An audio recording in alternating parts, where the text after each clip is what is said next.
السلام علیکم دوستو، جیسا کہ آپ جانتے ہیں کہ آج عید الفطر کا پہلا دن ہے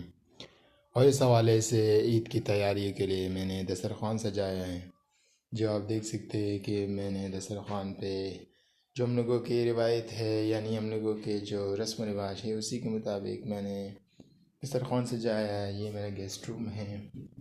جہاں پر میں مہمانوں کے لیے مختلف جو ہم لوگوں کے ڈشز ہے اسے میں نے سجا کر رکھ دیا ہے، تاکہ اسے کہ ہمارے مہمان آ جائے وغیرہ وغیرہ ان کو ہم لوگ سرو کر سکیں۔ تو یہ کہ ہے ہزارگی کے ہے سرانہ ہے، جس پر بہت خوبصورت کشیدہ کاری ہو گئی ہے۔ تو دوستو، جیسا کہ آپ جانتے ہیں کہ آج کل مہنگائی ہونے کی وجہ سے